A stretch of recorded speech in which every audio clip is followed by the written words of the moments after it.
Bueno, fue un domingo de democracia, ¿no? Fue un domingo de elecciones en Europa, fue un domingo de elecciones en municipios venezolanos y fue el domingo colombiano. Yo creo que una gran lección de democracia, de transparencia y de eficiencia, porque fue una elección manual cuyos resultados no tuvieron que esperar la madrugada ni los días siguientes, sino que inmediatamente hubo el resultado, un resultado claro, que creo que le da una lección al presidente Santos. Sin embargo, creo que el presidente Santos está demasiado involucrado en el poder. Creo que su discurso fue cuestionable. Fue un discurso de soberbia, propio del poder. Quienes no están conmigo creen en la guerra. Yo soy la paz, yo soy lo mejor. No, no es cierto. Desde que el proceso de paz se inició, hay críticas al proceso. Y el presidente Santos no ha querido reconocer que la gente no ha dicho no queremos negociar. Ha dicho queremos negociar en otras condiciones, queremos negociar con otra metodología, queremos negociar sin darle un cheque blanco a la FARC. Y el presidente no lo quiere entender. Es más, tengo la impresión que estas semanas, que van a ser muy duras, porque vienen las alianzas con los que quedaron de terceros, la señora López, Claudia López, la señora Marta Lucía Ramírez, el señor Peñalosa, van ahora a recibir la presión de los dos candidatos para las alianzas. Viene sobre todo la lucha contra la abstención. Yo creo que el tema más duro de esta primera ronda fue el tema de la abstención. Una abstención enorme que indica también que hay que hacerle lecturas, porque indica malestar, insatisfacción, no identificación con los proyectos. Ahora tienen los candidatos que trabajar para que el país se identifique con los proyectos, y creo que es de lado y lado, porque si bien ganó el señor Zuluaga, el porcentaje es bajo en su triunfo. Entonces el trabajo con las alianzas y con la abstención es muy grande. Los resultados, bueno, en la medida que se consolida la democracia en Colombia, se consolida la democracia en América Latina. Yo no puedo plantearme ningún escenario de guerra ni de conflicto porque gana A, porque gana B. Los dos candidatos hablan de negociar, están en un contexto internacional. Colombia ha tenido como una política coherente, cosa que en otros países no se sabe lo que es una política coherente. En Colombia el tema de las negociaciones comerciales ha sido un tema coherente.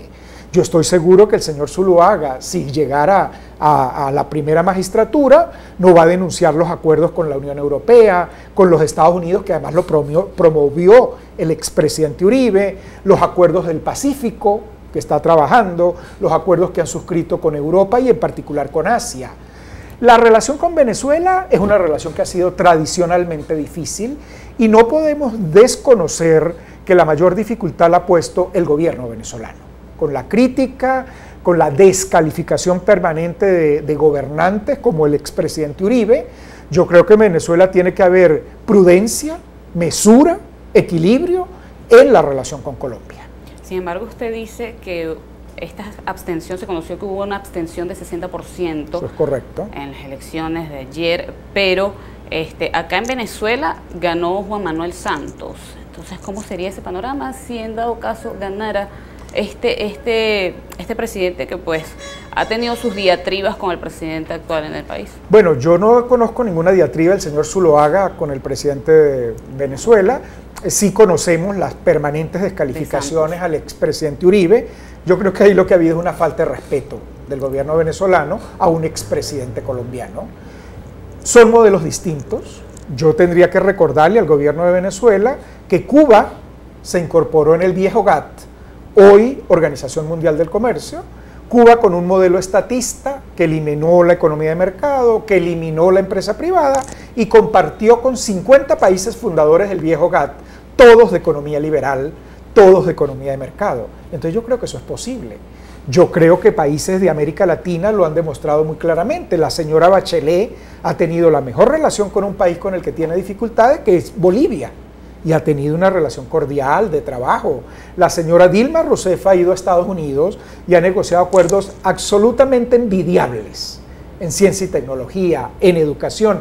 Todos deberíamos estar siguiendo el ejemplo de la señora Dilma Rousseff en la relación con Estados Unidos. Bueno, yo no veo cuál es el problema de trabajar con la señora Marta Lucía Ramírez. Si hubiera ganado, en mi opinión, era la mejor candidata. o trabajar con la señora Claudia López, o trabajar con el señor Zuluaga, o seguir trabajando con Santos, pero por supuesto que hay una relación difícil con Venezuela, porque está el tema de la deuda, está el problema del manejo de la política fiscal y cambiaria en Venezuela. La política cambiaria en Venezuela no ha permitido el comercio fluido, estable, con los socios comerciales. Bueno, esos temas tiene que revisarlos Venezuela, porque quien está perdiendo mercados y quien está perdiendo oportunidades es Venezuela. La política de inversiones, afectada por expropiaciones, invasiones, inseguridad jurídica, eso no atrae a nadie. Y si Venezuela quiere fortalecer el sector energético o fortalecer otros sectores como el turismo, por ejemplo, requiere de inversión.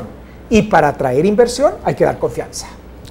Se ha creado una polémica, pues Zuluaga se le conoce como el candidato uribista. Y se dice, si gana Zuluaga, no va a mandar Zuluaga, va a mandar Uribe. ¿Esto? Yo no puedo decir eso. No puedo decir eso en ningún concepto. Se decía lo mismo de Dilma Rousseff, y más autónoma, más independiente, mejor caracterizada. Creo que en el tema en el que Dilma Rousseff ha sido más débil, ha sido en el tema venezolano, donde pareciera que la línea presidente Lula, ex presidente Lula, está muy vigente. Pero veamos la relación con Irán. La relación con Irán, que era una relación muy compleja, muy difícil, la señora Dilma Rousseff la movilizó, la cambió, la giró 180 grados y decían que era una títere de Lula. Veamos el ejemplo, el primero que he debido señalar, el presidente Santos. Iba a ser un títere de Uribe, ganó gracias a Uribe. Recordemos que Uribe ha jugado en estas últimas elecciones como portaavión, ¿no? Ha llevado candidatos y los ha hecho ganar. Y todo el mundo decía, aquí tenemos al títere de Uribe en el poder.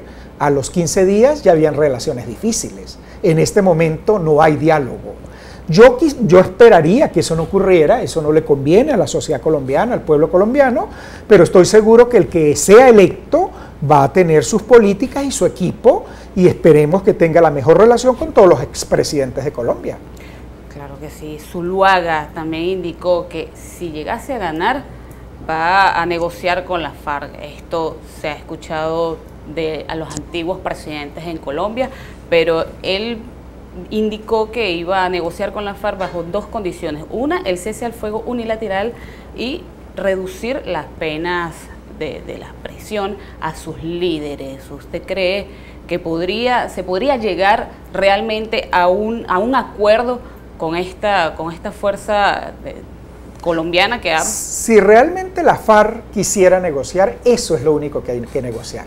Por eso fue que la sociedad colombiana quedó tan impactada cuando vio la agenda de negociación que el presidente Santos presentó, y donde estaba el manejo de políticas públicas, donde estaba el tema de la política comercial, donde estaba el tema de la propiedad, una cantidad de temas que son inherentes al órgano legislativo y no a un grupo terrorista. El mundo dijo, ¿pero qué es esto? Pero significa que va a cerrar el Congreso el presidente Santos para darle a la FARC en una negociación en La Habana todos sus poderes. Eso fue algo inaudito. Y el presidente Santos todavía no ha querido reconocer que cometió errores, y muy serios, al iniciarse la negociación. ¿Cuáles son los temas neurálgicos y fundamentales? El desarme. Tiene que desarmarse la FARC si quiere negociar. Y la contraparte, la institucionalidad colombiana, el Poder Judicial colombiano, tiene que evaluar el tema de las sanciones.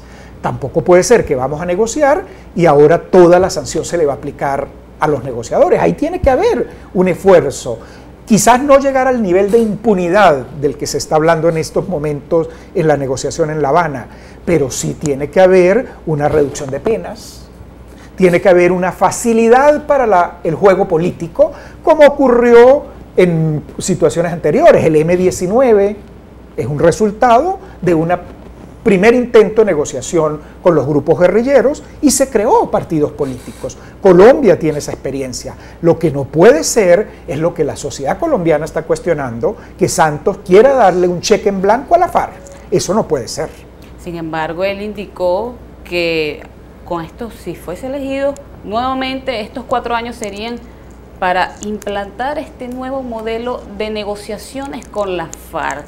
Entonces están estos dos planos, el de Zuluaga y el de Santos. Bueno, si el Santos dijo lo que tú acabas de señalar, pareciera que la soberbia del poder lo tiene muy mal, porque es que eso tiene que ir al Congreso, porque es que eso tiene que ir a la Sala Constitucional de la Corte Suprema Colombiana. O sea, el presidente Santos no se puede creer un dictador que impone un acuerdo al país. Ese acuerdo tiene que ir a las instancias. Y si va en las condiciones que está planteando el presidente Santos, no creo que se lo apruebe la institucionalidad colombiana. Ya vimos cómo actuó el fiscal de Colombia, ya vimos todo el caso Petro y el fiscal no retrocedió. Lo que sí ocurrió en Colombia es que juega la institucionalidad, es que fue a la Corte, es que fue a las instancias superiores para ser evaluada la medida. Incluso fue a la Comisión Interamericana de Derechos Humanos. Petro llevó su caso allá. Entonces, eso también es envidiable. En Venezuela pareciera que no tenemos esa serie de instancias. Aquí se habla de un poder judicial controlado y además se ha retirado el Acuerdo de San José del Tribunal Interamericano de Derechos Humanos. En Colombia todas esas instancias están. El presidente Santos no puede decir que él va a imponer un acuerdo de paz. Ese acuerdo de paz tiene que ir a las instancias que corresponden. Al ganar por un estrecho margen Zuluaga esta primera vuelta y al conocerse que la segunda sería este próximo 15 de junio, Santos indicó que el pueblo es quien decide o la guerra entre vecinos o las buenas relaciones entre ellos mismos. Eso es soberbia. Eso es soberbia. Eso me recuerda un país donde los que gobiernan dicen que son los que tienen la verdad y todos los demás son traidores a la patria. No, eso es totalmente falso. El pueblo colombiano no está dividido como el presidente Santos lo quiere presentar ahora, en esta campaña, de manera irresponsable. El pueblo colombiano cree en la paz, lo que no cree es que hay que darle un cheque en blanco a la FARC. Y yo creo que el presidente Santos ha trabajado por esa vía. Esa vía requiere una revisión. Por supuesto que el mejor camino para Colombia es el camino de la paz, pero no puede ser la paz a cualquier costo. ¿Cómo se vería el panorama? ¿Cómo usted ve el panorama para este 15 de junio en Colombia? Difícil, duro. La parte que veo más interesante es cómo se va a trabajar con la abstención. La abstención es la parte más dura, no hay motivación. Se ha dicho mucho que habían dos agendas en esta campaña, la agenda de los políticos y la agenda del país. La agenda de los políticos muy concentrada en la FARC, la paz, la negociación, y la agenda del país concentrada en servicios públicos, empleo, seguridad, problemas ciudadanos, educación, salud. Esa es la agenda. Entonces ahora yo creo que los candidatos van a tener que oír al pueblo y vincular la agenda del país con su agenda política para que haya una verdadera motivación al voto. ¿Se podrá reducir esta abstención? Yo sí creo. Primero porque además las alianzas pueden ayudar significativamente. Dependiendo hacia dónde se mueva la señora Marta Lucía, hacia dónde se mueva Claudia López, eso va a motivar más población, por una parte. Y luego, que yo creo que hay que leer las lecciones que salieron de este primer proceso. Y las lecciones, repito, es que no se está oyendo muy bien el clamor popular, las necesidades populares, y que el presidente Santos no quiere oír lo que se está hablando de la negociación sobre la FARC, con la FARC. A su juicio, ¿cuál cree que son los errores que está cometiendo en esta campaña, esta determinación de, por decirlo así, de campaña política que tiene cada uno de estos? Bueno, como decía hace un momento, creo que lo más delicado es concentrarse en la agenda de los políticos y olvidar la agenda del pueblo. La agenda del pueblo no es fácil. O sea, ¿cómo va a trabajar Colombia en generación de empleo, en generación de seguridad social, en mejorar servicios públicos? Veamos que es la misma agenda de Brasil. Es lo que Brasil le está cuestionando al mundial, que se olvidaron de los servicios públicos, de los hospitales, de las escuelas para construir estadios. En Colombia se está diciendo algo semejante sin tener el mundial en Colombia. Se está diciendo hay unas necesidades sociales que hay que atender y los políticos se han concentrado exclusivamente en la lucha por el poder y el tema de la FARC. Es un tema importante, pero no es el único. ¿Se está olvidando el pueblo entonces así? Yo creo que se ha olvidado algunas necesidades fundamentales del pueblo. Por ejemplo, un tema muy sensible para el pueblo es la educación. Y creo que el tema de la educación no está bien trabajado en Colombia como en muchos otros países de América Latina. Y el otro tema muy sensible es la salud. salud, educación, trabajo, son temas que deberían concentrar mucho la atención en estos próximos días. Entonces, que gane el mejor. Eso quiere toda América Latina y que gane la democracia. Así es. Muchísimas gracias, Gracias señor a ustedes. Félix Arellano, por venir. Encantado. Los estaremos esperando en una próxima oportunidad. Con mucho gusto. Claro que sí. A ustedes muchísimas gracias por su atención. Quien les informó, Aida Mogueller, la invitación es para una próxima oportunidad acá en Noticias 24.